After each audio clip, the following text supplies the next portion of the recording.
नमस्कार। आज सकाळी शेअर मार्केट सुरू झाल्यावर तेजी होती। शेवटच्या 1 तासात मात्र घसरण झालेली आहे।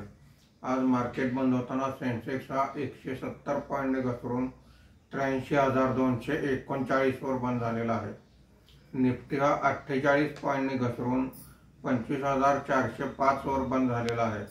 आजच्या कामकाजामध्ये BSE healthcare index 0.74%, BSE oil and gas index 0.45% वर आहे।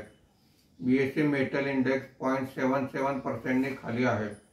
बीएसई मिड कॅप इंडेक्स 0.06% खाली आहे। बीएसई स्मॉल कॅप इंडेक्स 0.47% वर आहे। सलग 10व्या दिवशी निफ्टी फार्मा इंडेक्स मध्ये तेजी दिसून आलेली आहे।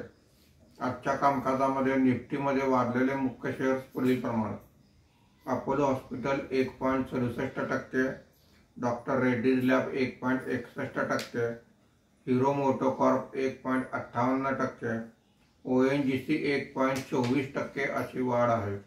आज निफ्टीमध्ये घसरलेले मुख्य शेअर्स पुढील प्रमाणे: SBI life insurance 2.51%, Kotak bank 1.96%, Bajaj finance 1.39%, Bajaj Finserv 1.35% अशी घसरण आहे। आज एफआयआयने 1481 कोटी रुपयांची विक्री केलेली आहे। देशीय वित्तीय संस्थांनी 1336 कोटी रुपयांची खरेदी केलेली आहे।